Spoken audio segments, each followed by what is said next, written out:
안녕하십니까. 베이스캠프의 재간둥이 수학 강사라고 하는 조진원이라고 합니다. 반갑습니다. 제가 이제 기말고사가 끝나고 나서부터 저희가 약수형 논술을 저희가 대비를 시작하게 돼서 저희가 사실 이 은평구에서 뭐 아시겠지만 약수형 논술을 시작한 학원은 저희가 처음이고요.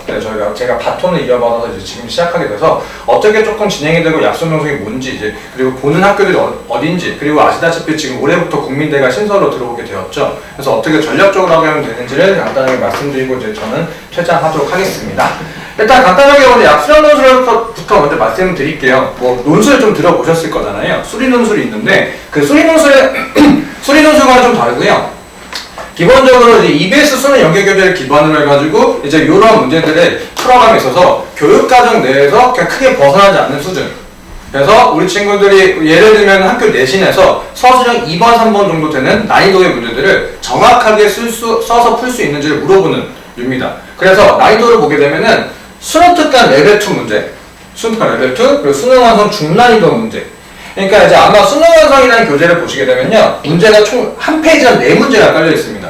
그래서 기본적인 유형을 알려주는 문제, 그리고 요거에 대해서 크게 변화되지 않은 문화, 그리고 요거 조금 발전된 문화, 그리고 꽤 어려운 문화. 이렇게 되어 있는데 요거 문제 위주로 조금 변형돼서 나오거나 이거 내용을 풀어가면서 가장 기반이 되는 지식, 그것을 할 수 있으면 문제를 풀 수 있을 정도로 나올 수 있습니다. 그러다 보니까 사실 이제 내신에서 평균적으로 5등급 되거나 6등급 되는 친구들이 이제 내가 수능으로 조금 대학을 가기 힘들어 보이고, 그리고 내가 지금 수능 점수나 조금 내신 상황으로서는 내가 지방을 갈 수밖에 없는 상황인데, 근데 경기권에 갈 수 있는 학교는 이제 가천대. 그러니까 사실 약수형 논술만 조금만 노력을 하고, 그리고 수능에서 한 과목만 4등급만 좀 맞으면은 그러면 이제 가천대를 갈 수 있었기 때문에, 그래서 이제 약수형 논술이 좀 인기가 많았고요. 평균적으로 지원자를 좀 보면은 거의 5대1, 6대1 정도가 나옵니다. 그래서 한 200명 정도를 추리는데 1000명 정도가 지원이 되는 그런 상황이었는데, 근데 그래서 이제 가천대가 계속 인기가 있었는데, 올해 이제 국민대가 신설되었죠. 그러면 이제 아이들 입장에서는 아마 가천대보다는 국민대로 더 쏠릴 현상이 높을 거고, 그러면 이제 조금 제가 그러니까 좀 예상컨대 가천대가 이제 5대6, 5대1, 6대1 정도 됐다면은 국민대는 조금 더 높거나 아니면 그와 비슷하게 될 것 같다고 좀 봅니다. 그러면 약수형 논술을 반영하는 대학이 어딘지를 간단히 좀 말씀을 좀 드릴게요. 일단 가장 관심사가 높으신 학교는 이제 올해 신설된 국민대실 거고요. 그리고 두 번째로 인기가 많은 가천대, 그리고 삼육대. 아무래도 삼육대도 이제 서울 소재에 있다 보니까 저희 같은 경우는 6호선 타고 쭉 가면 되기 때문에 삼육대도 이제 나름 약수형에 좀 인기가 있고요. 그리고 삼육대 인기 차에 이게 서울 근간에 있는 친구들에서는 삼육대가 조금 인기가 있지만 경기권이나 아니면 좀 지방권 하게 되면 삼육대보다는 수원대가 사실 학교 네임밸류도 수원대가 조금 높기 때문에 이쪽으로 조금 더 편중이 되고 있습니다. 그 외에 기타 학교들이 있는데 사실 이 기타 학교 같은 경우에서는 이제 지금 이제 아이들도 잘 지원하지도 않고 그냥 이제 평균적으로 지방에 있는 친구들이 이제 집 근처에 있는 학교에 좀 가는 그런 상황을 좀 보시면 되세요. 그러면은 이제 가장 중요한 건 이거거든요. 이 약수형 논술에서도 최저를 반영하는 학교가 있고 최저를 반영하지 않는 학교가 있는데, 그거에 대해서 간단히 좀 말씀을 드리면은 국민대 같은 경우에는 이항 6, 국, 영, 수, 과, 사, 탐구까지 포함해가지고 두 개 중에서 합 6을 맞추면 됩니다. 그러니까 예를 들게 되면 3등과 3등은 나를 합격할 수 있는 거고요. 근데 이제 평균적으로 다 4가 있고 3이 하나라도 있으면은 그러면 이제 불합격되는 그런 상황을 좀 보시면 되십니다. 가천대 같은 경우에는 한 과목만 3을 넘으면 됩니다. 조금 얘기가 다르죠? 아무래도 이제 학교 네임밸류가 좀 있다 보니까 가천대 같은 경우는 가천대나 삼육대나 이제 홍대 지방 캠퍼스, 그리고 한국의 이제 지방 캠퍼스 같은 경우에는 한 과목만 3을 넣으면은, 그리고 이제 논술에서 점수가 좀 반영이 되면은 이제 학교를 갈 수 있는 이런 상황을 좀 봐주시면 되세요. 그래서 사실은 이제 저희가 아무래도 근처다 보니까 국민대 이항 6이라고 하는데, 그러면 이제 아마 조금 부모님들 입장에서는 이제 그게 체감이 좀 잘 안 되실 거예요.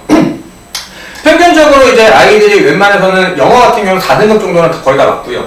거의 다 맞고, 이제 수학이 4등급이냐 5등급이냐 좀 나오고, 그 다음에 국어도 좀 잘 보면 3, 못 보면 4. 이 상황이고, 그리고 만약에 탐구를 조금 열심히 준비했다는 친구들 같은 경우는 탐구가 2등급도 나올 수가 있습니다. 그러면은 조금 빡센 상황이에요. 그래서 결국에서는 약수형 논술 준비한다고 해가지고 애들 최저를 조금 좀 만만하게 보는데 그게 아니라 수능 공부도 조금 열심히 해주셔야 된다는 상황이어서 그 수능 공부에 대한 얘기는 제가 잠시 뒤에 다시 한번 말씀드리도록 하겠습니다. 그래서 기본적인 상황은 이렇게 조금 봐주시면 되시고요. 그리고 학교마다 반영하는 시험 범위가 조금 다릅니다. 그래서 수학 같은 경우 수학만 보는 학교가 있고요. 수학이랑 국어를 같이 보는 학교, 그리고 수학을 보는데 이제 미적분. 그러니까 세종대 같은 경우는 이과만 약수전 논술을 보고 있고 원래 재작년까지는 같이 봤는데 그 국어 과목이 빠지면서 국어는 일반 논술로 변형이 되었고 그래서 고려대 세종 같은 경우에서는 이과생만 지원할 수 있도록 약수전 논술을 보기 때문에 수원수2가 아니라 여기다가 이제 고3 아이들, 이과 애들이 아니라 미적분까지 포함해서 이렇게 되고 나머지 학교에서는 이렇게 좀 진행이 되고 있습니다. 그래서 대다수가 사실 이제 요 학교를 지원하기보다는 이제 수학과 국어를 하면서 요거를 좀 많이 지원하기 때문에 사실 이제 국어 공부까지는 꾸준하게 좀 해주셔야 된다는 상황으로 보시면 되시고요. 그리고 국어도 마찬가지로 수학과 같은 난이도로 수능 특강, 수능 완성 연계 교재로 좀 문제가 출제가 되고 있습니다. 그러면 이제 이런 상황이니까 어떤 식으로 조금 문제가 나오는지를 봐주시면은 이제 학생들 입장에서 조금 더 편할 텐데 실제로 이거는 가천대에서 재작년에 진행됐던 문제고요.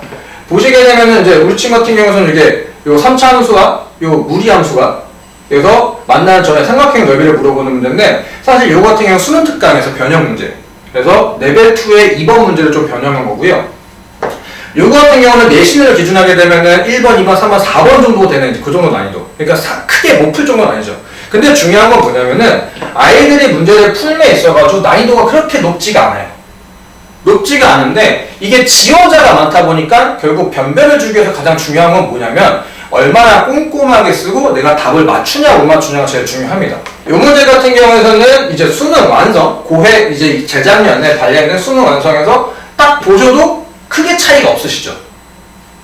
문제 결 자체가 같습니다. 그냥 숫자만 조금 달라졌고 그냥 풀어가는 과정을 수능 완성에서는 이거를 풀라라고 시켰으면은 약수령 같은 경우에는 이걸 단계로 줘서 이제 이걸 풀어가는 과정을 보거나 아니면은 이것을 서술하시오 라고 해가지고 서술형으로 문제를 풀거나 이렇게 문제를 출제를 하고 있습니다. 그리고 이제 약수령 논술 같은 경우는 아무래도 국가적인 시행, 그러니까 아이들의 대입 관련된 거다 보니까 이제 국가적으로 시행되다 보니까 출제를 했으면은 어떤 문제를 어떻게 변형했는지에 대해서 자료를 이제 학교에서 기재를 해야 되고요. 그리고 가장 중요한 거는 출제 근거와 문항 해설이 시험이 끝나고 나서 나오게 됩니다. 그러니까 사실 약수령 논술 같은 경우에는 수능이 끝나고 나서 조금 이제 가끔 이제 한 학교 정도는 수능 보기 전에 좀 보긴 하지만 웬만해서는 수능 끝나고 나서 좀 진행이 되거든요. 그리고 나서 합격자 발표가 나올 때까지 12월 중순까지 내가 몇 점 나는지를 예상하기가 좀 어렵습니다. 근데 시험이 딱 끝나고 나서부터 이렇게 해가지고 문항 해설이 나오고 거기에 대한 배점표가 나오는데 조금 안타까운 상황은 뭐냐면은 제가 아이들한테 얘기하는 게 제발 좀 뭐라 좀 쓰라라고 하는데 근데 아이들 좀 고질적인 단점이 본인이 이제 모르겠거나 아니면 답이 안 나오면은 작성하지 않아요. 아까 말씀드렸다시피 지원자가 1000명 가까이가 좀 되다 보니까 그러면 5대1을 뚫으려면 가장 중요한 거는 이 부분 점수들. 이 부분 점수들을 맞는 게 제일 중요하거든요. 그러면은 이 부분 점수를 좀 잘 맞는 것도 이제 연습을 좀 해야 된다는 말이죠. 그러면은 이제 아이들 입장에서 공부해야 될 게 사실 수학에 대해서 기본적인 지식을 좀 잘 쌓아가면서 공부를 해야 되는데 단순하게 아이들이 난이도가 그렇게 높지 않구나 나 이거 풀 수 있으니까 약수능 잘할 수 있어 라는 생각으로 아이들 약수능을 뛰어든 친구들 절반 정도가 되는데 참 안타깝게도 그 친구들 절반 정도가 다 이제 좀 불합격하는 그런 상황이어서 가장 중요한 거는 이제 시험이 끝나고 나서 어떤 문제를 변형했고 문항 해설이 나오는데 그거를 기반으로 해서 내가 이런 것을 준비하면 내가 이 학교는 합격할 수 있구나 아니면 내가 이런 지식들이 필요하구나 라고 하는 가이드라인을 제시하는 거기 때문에 가장 중요한 거는 기출분석이라고 말씀을 드릴 수가 있고요.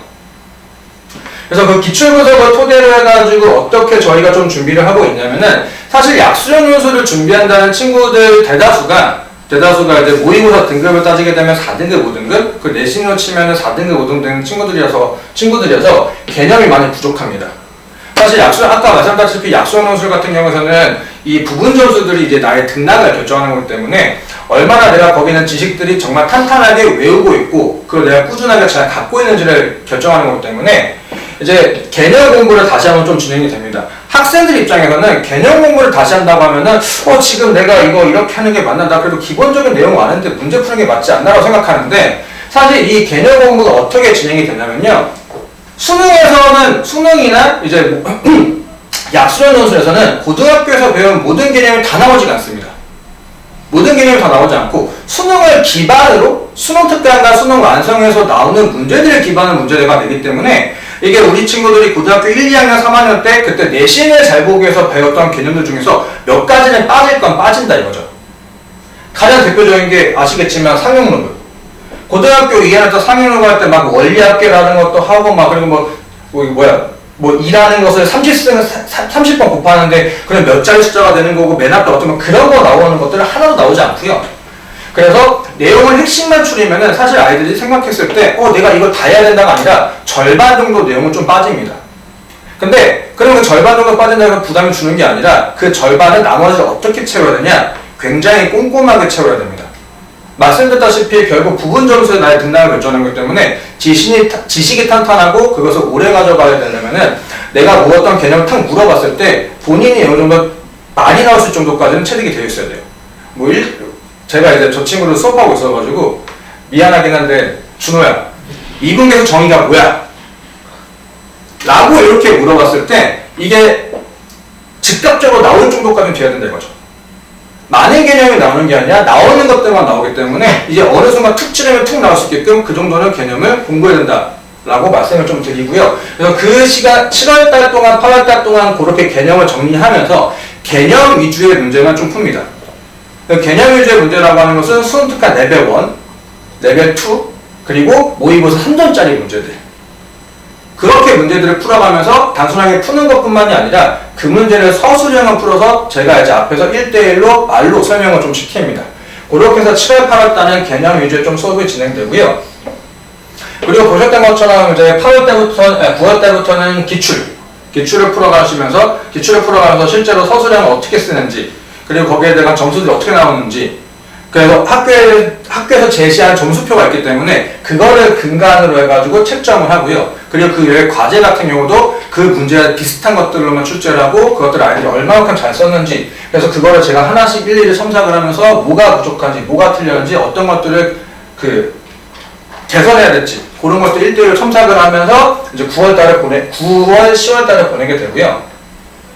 그리고 사실 이제 수능 특강에서 이렇게 나온다고 해서 수능 특강이 여러 번 푸는 거 중요하지만 아무래도 변형이 되고 거기서 물어보는 개념들이 있기 때문에 요거는 제가 지금 이제 타이핑 중인 지금 올해 수능 특강을 제가 변형하고 있는 중에서 일단 일부 원고를 띄워왔습니다.